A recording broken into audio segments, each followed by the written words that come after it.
Hey guys, it's Adam with Unleashed Wargaming.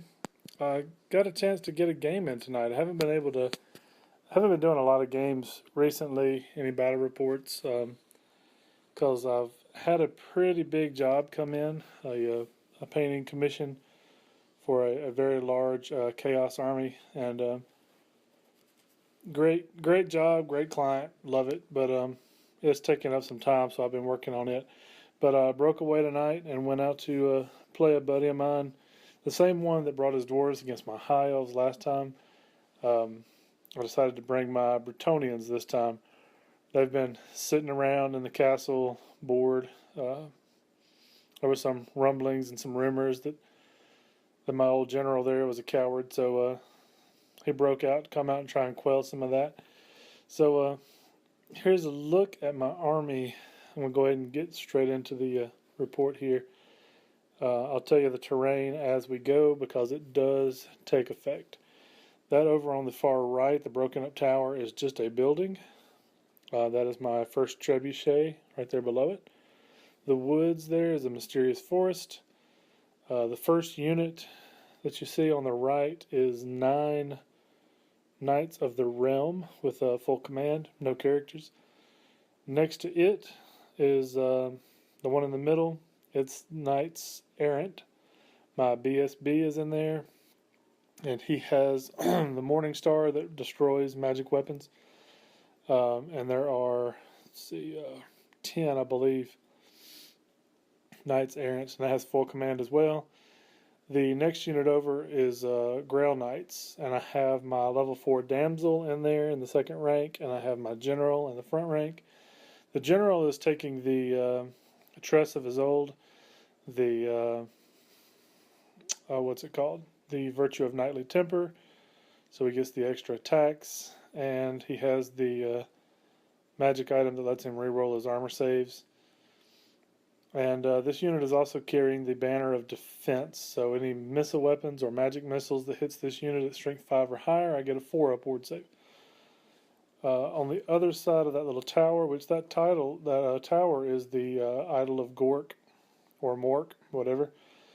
And what that does is any unit within 6 inches of it gets to re-roll any failed charge attempt. So that comes in handy for the Bretonnians. On the other side of it is 39 men-at-arms and a level 2 sorceress. Damsel, I mean. The prophetess, the level 4 in my Ground Knights, is carrying the Lore of Heavens. She has, oh goodness, Wind Blast. She's got Harmonic Convergence. She has the Comet of Cassandora and Chill Wind. No, that's not Chill Wind. Ice Shard Blizzard. And my level 2 Beasts has Transformation of Kadon and Wyson's Wild Form.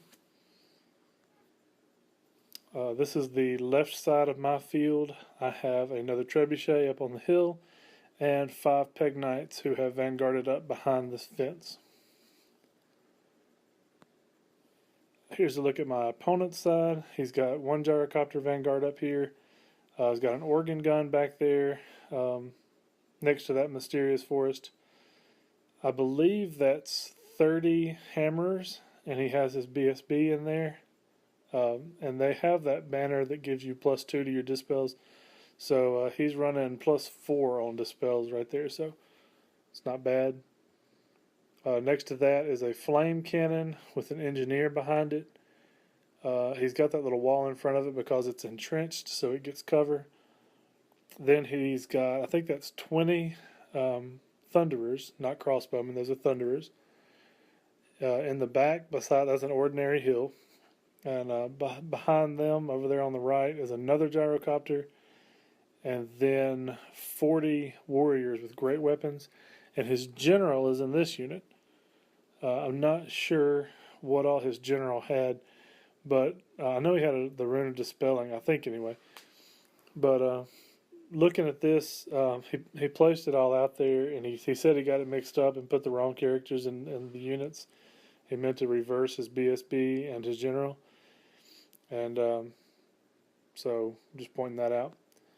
And then over on the right, he's got another gyrocopter, a third one, and a cannon in this corner. And I believe he vanguarded with that gyrocopter as well. Yeah, turn one, of course, the Bretonnians take the prayer. Turn one, he flies this gyrocopter up into my flank. His other gyrocopter moves up. The hill made it where he couldn't land. He's actually facing the Peg Knights. He turned and is facing the Peg Knights so he can lay his template across them. This is a look. The steam cannon. The steam cannon. The flame cannon is firing at the men-at-arms. Yeah, and it kills 6 of them. I actually did more wounds than that. I've got the damsel up there is carrying the prayer icon. So this unit gets the blessing. And so they had a 5-up ward against this thing because it's strength 5. So that helped. Over on this side, I believe that's a cannonball bounced through and did 1 wound. I ward saved the others. So one of my knights errant dropped. That might have been the steam gun on that other side over there. Anyway, this one laid out its steam template across these guys. Only did 1 wound. It did more, but I saved them with my armor and ward, so did 1 wound through on the Peg Knights.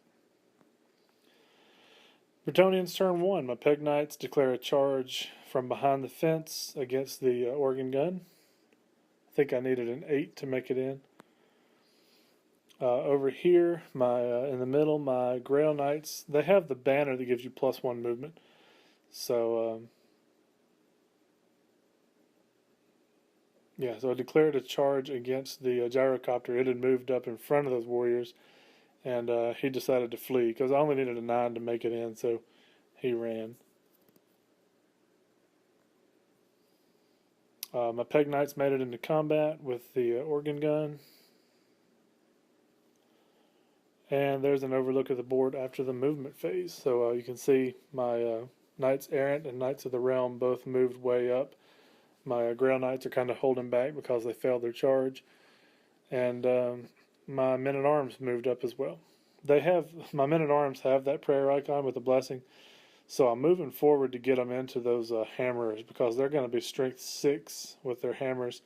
And that'll mean I have a 5-up ward against any of their attacks. So that's really the best suited target for them to go after. In my magic phase, I was able to get off Ice Shard Blizzard on this flame cannon, so now it needs a 4-up to be able to fire at all. I landed 1 trebuchet shot onto his general's head, rolled a hit. He passed his lookout, sir, and I think it killed 4. Yeah, I think 4 of those dwarves died. This other one here, as you can see, it veered off 8 inches from the center mass of that unit and hit nothing. My Peg Knights in the combat phase made short work of the organ gun, but I did not overrun. I decided to hold and wait for a better target. Those hammers would just eat me up. So there's a look at the board after Bretonnian turn 1. Not a whole lot going on yet, not a whole lot of death anyway. But going well. I really thought with all the shootings that the dwarf could bring, all their war machines and runes and all that, that I would have suffered a lot more casualties. But I'm making armor saves like crazy and rolling up my ward saves too. So they must have said the right words when they prayed because it's really working for me. His miners come on the board. Dwarves turn 2. They come on the board right behind my trebuchet. Over on this side, he didn't charge. He flew his gyrocopter over beside me and positioned him where he could hit all 5 of my Peg Knights. As you can see, his warriors on the right pivoted and moved up a little bit to, not just stand back there. They wanted to protect those handgunners a little bit. And then his hammerers moved forward to come meet my Men-at-Arms. And that was actually a mistake in my opinion because before they were shielding the side of that flame cannon and I wouldn't have been able to charge it with my Peg Knights. But when he moved forward to try and meet my Men-at-Arms, it opened the door to where now I can see the side of that flame cannon. Oh, and in the back, I'm sorry, in the back his gyrocopter rallied, so that's good. Over here, that's either a cannonball or the steam cannon off of the first gyrocopter. Either way, it killed one knight. That must have been a cannonball, because here's the steam cannon, the steam gun anyway, flew over and killed one of my Grail Knights. So he's slowly picking them away. It's one at a time, and I can kind of deal with that, but still, he's whittling these guys down, and they're pretty expensive. There's an overlook of the board after Dwarves turn 2. He's moved up and he's shot and he's killed some stuff. But, his flame cannon actually fired at my Grail Knights and hit a bunch of them, but I saved every one of them. It was some phenomenal saves from the lady, because my armor was knocked up to a 5-up, and then I got a 5-up ward, and actually a 4-up ward with them because of that banner of defense. So yeah, they did pretty good there. They were able to save them all. No, I'm sorry. No, it was the 5-up ward with them. Yeah, because they had the banner that gave them the +1 movement. So yeah, they were able to save it on their regular 5 and 5. Bretonnia on turn 2, I declared some charges. I decided to charge past the warriors with my Knights of the Knights Errant into his Thunderers, and declared a charge with my Grail Knights into his Flame Cannon. And then in the back, as I mentioned before, I declared a charge with my Peg Knights into his Flame Cannon. And there's a look at how it ended. Now my goal here was to kill the Flame Cannon first, overrun into the flank of the Thunderers, and then have an what's it called? Anyway, the steps where I would get to fight again, cascading combats. That was my goal, but we'll see what happens here. This unit of knights, rather than charging in there, just turned and kind of marched past them going after that cannon, because I don't want it shooting down my flanks and hitting multiple units and all that good stuff. There's an overlook after movement. As you can see, my Grail Knights failed their charge. Even with the reroll, I think I only needed a 9. Failed it twice, so they're just going to sit there. My men-at-arms pulled back a little bit. Wanted to keep my distance from those guys, kind of lure them in while I shoot at them with my trebuchets.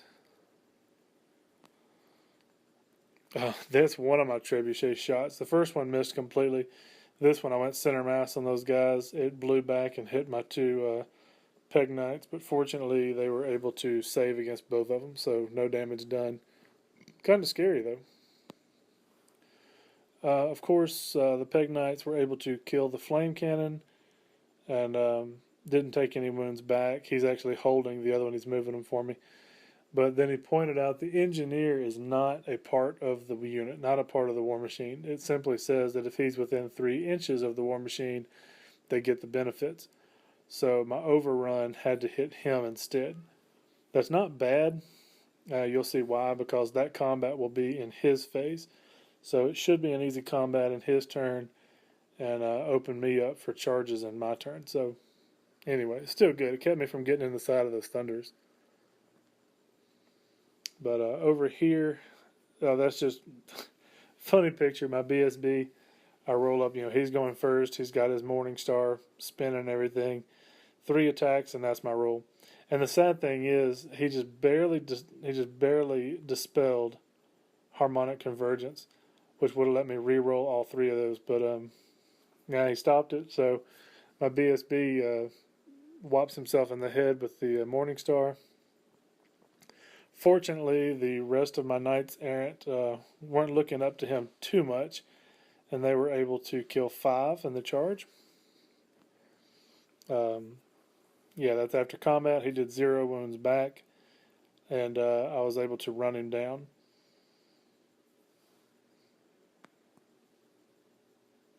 Funny thing, I run him down. It's a destroyed unit within 6 inches of the warriors. He rolls his panic test and fails, and he is too spread out. He's not close enough to his BSB, So these dwarves, the warriors, flee, run through my Knights of the Realm, and take, I think, 8 wounds. Let's see if I got a picture. Yeah, there they are after the dangerous terrain tests. So they take 8 wounds going through my Knights of the Realm there, and they're fleeing. They go into the forest, which turns out to be a blood forest, not dangerous terrain, but any spells that I cast against this unit, when it hits them, the forest goes into a frenzy and does d6 strength 4 hits on them, and then moves randomly d6 inches or something like that. It's really weird.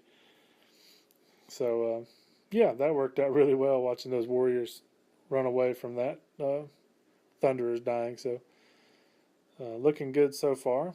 And I wish that had been his turn, because those knights right there are in the charge arc, and I'd be able to make an easy charge and run that whole unit down. But no, this was my turn. So the miners, this is dwarves turn 3. The miners declare a charge against the trebuchet, and of course they make it. Then his hammerers decide to make a really long charge into my grail knights, and they did not make it. Didn't get a picture of it. Anyway, that is a carnal pit, whatever you want to call it, right there. It's -1 to your leadership. He leadership 9 in that unit rolled a 10, but because it's -1, he failed and continued running. So it got him out of my charge arc with those knights. So that's good. I would have felt bad. I would have done it, but I would have felt bad about it. So got him out of the charge arc anyway. But yeah, that's really handy to watch all those warriors just keep going. There's a look at his dwarves. Failed the charge coming into my ground knights. So in his remaining moves, rather than let me go, he moved his gyrocopter up in front of my grail knights to chaff them up. He pulled his other gyrocopter up in the front like this to make it where my men-at-arms couldn't wheel enough to charge him. And so he's got me chaffed up anyway. He doesn't want to give me a free charge. He moved his other gyrocopter up like this to block my other knights from turning around and coming back, I think. He actually laid the template across them too, but I don't think he killed any with it. His cannon misfired this turn and was he misfired twice this game, but both times he rolled a 5, so it was only out 1 turn. Yeah, actually he did. His flame template went across these knights and killed 2 this time, so he's gradually whittling me down. Here you have the flame cannon on this side, shot down my ground knights and killed 1 of my ground knights, so kind of hurts. And his miners easily killed the trebuchet. So, yeah, in hand-to-hand, it was his turn. He had flown that gyrocopter right up beside me. My peg knights killed the engineer that was standing there, and the unit destroyed made the gyrocopter panic, which it did, and started to flee away. So I've never seen dwarves fail leadership checks like this guy. He's failing them left and right, and that's so rare. I don't even expect it. So that's an overlook of the board after dwarves turn 3. Yeah, still got those warriors fleeing, got a gyrocopter fleeing, but still plenty of points on the board. Okay, Bretonnia in turn 3. I declare a charge with my Grail Knights into the gyrocopter, and of course I make it. Declare a charge into the other gyrocopter with my men-at-arms, and he holds. And then in the back, I declare a charge with my Peg Knights against the fleeing gyrocopter. And I declare a charge with my Knights of the Realm into the misfired cannon. So lots of charges going on with Bretonnia, and that's really what you want. My Peg Knights rolled boxcars, went 22 inches, and caught the gyrocopter, which he rolled a 9. He was a good ways off, rolled a 9, and I rolled a 22 inches anyway. So that's crazy, but anyway, so the gyrocopter's gone.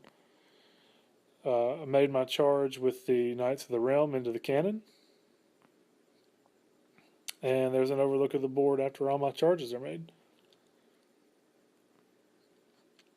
Over here, the Knights of the Realm killed the cannon without, just really quick. He had the Rune of Immolation, blew up, did some wounds, but I saved them all.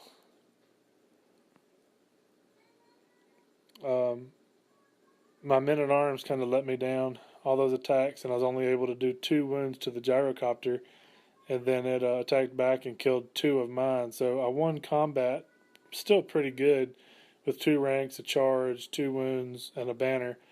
But I think he was on a 5 when it was all said and done, and he made his leadership check. It was at this time we realized that I forgot my magic phase. I had rolled it up, didn't forget it altogether. I rolled up my magic phase, and then something happened and distracted us. And when we came back, we were doing hand to hand, and I went, "Wait a minute! I never even rolled up my spells." And he was gracious enough and said, "Let's just go ahead and do it," because he remembered we had rolled it anyway. So I was able to cast Wyson's Wild Form on my Grail Knights, give them +1 strength, +1 toughness. I managed to get off Ice Shard Blizzard onto his hammerers, so now they are -1 to hit me. And he tried to dispel this one. He let Wyson's Wild Form go. He tried to dispel this one, but it fell short. No pun intended. So here's an overlook of the board after Bretonnians turn 3. Yeah, I killed that gyrocopter with my Grail Knights and reformed to face the oncoming hammerers. And I turned around my BSB's unit, the Knights Errant, and moved them up to where now I'm within 12. So if something went wrong, my Grail Knights are stubborn, leadership 9, but if something went wrong and I failed, at least I get a reroll. And so we're on to, that's just an overlook of the board. As you can see, his dwarves down there that killed my trebuchet have moved up some, and that's all that's really going on. So on to dwarves turn 4. His hammerers declare a charge into my Grail Knights. I have no choice but to hold because I'm immune to psychology. And amazingly enough, thanks to the Carnal Pit, once again he rolled a 10 for his leadership. That thing is -1 to your leadership. There's no BSB around. And all of those warriors ran straight off the board.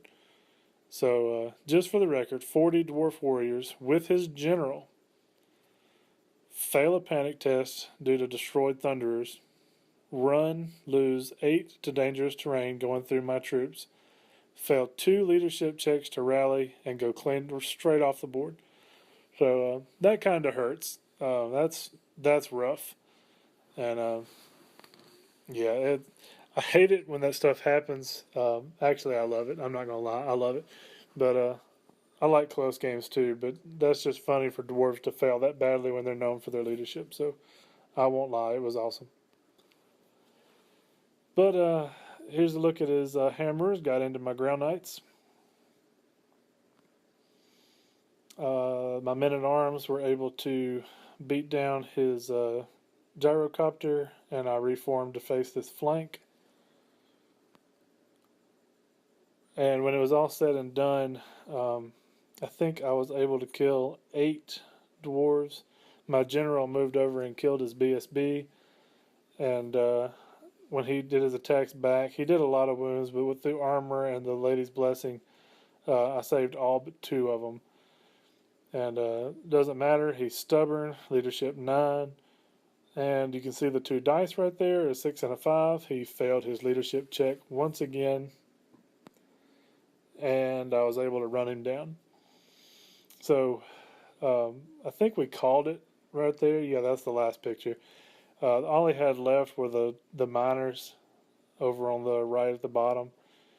And this would be going into my turn. So my peg knights could have flown out of the way, possibly even behind them.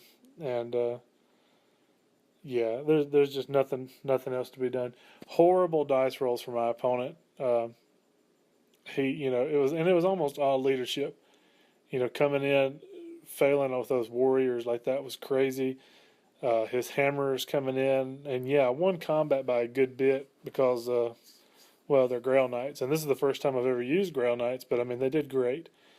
And, but then for him to roll an 11 for his leadership, and I killed the BSB, so that really stinks. But anyway, um, ugly, bloody game.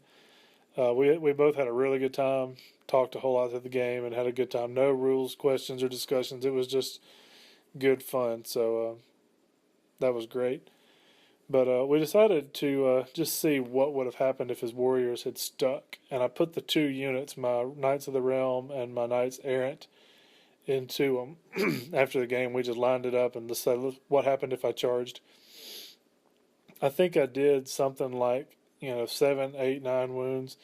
He did 2 wounds to each unit, and killed 2 out of each unit anyway. And so I won by just a couple. I won by like 3 or 4 with banners and charges and all that. He's steadfast on leadership 10 with his general, and he rolled an 11. So once again, that's I think 6 failed leadership checks in this game for the Dwarves, and yeah, so just wasn't stacked in his favor this time. We had a good time. I think we're going to do a rematch. We're going to try again. But yeah, that's how it went tonight anyway. And it won't be long. I'll be doing some bat reps with these Chaos Warriors. And I'm looking forward to that. I'm not a huge fan of Chaos. I think Chaos is a little, not super overpowered. I think Chaos is a little overpowered. They're definitely Games Workshop's favorite kid. They get the best presents at Christmas. But it's going to be a new thing. I haven't played with Chaos Warriors in about, 12 to 15 years. So it'll be different. It'll be fun, and I really appreciate the client telling me he wanted me to do a bat rip with him. So look forward to that. It should be coming up in a few weeks. I've got to finish it and have it totally painted before I use it. And thank you very much. Please comment below. Let me know what you thought. Give your condolences to my opponent for his terrible, terrible dice rolls. And subscribe if you're a new viewer. And thank you very much. And also, if you have any projects you want done, any armies you want painted, or some conversions, I'm not my conversions come to me on whims and I do them. I'm not like someone who can sit down and just do anything. But check out the other things on my channel. Look at my other things that I've painted, some things I've converted. Any of my projects. And if you have anything you want done, let me know. I'll be glad to get you a price and work with you to make sure you can get it done. I'm not a stickler for the money, I'm in it for the hobby as well, so we can always work it out. But thank you for watching, and I hope you enjoyed it, and I'll see you in the next one.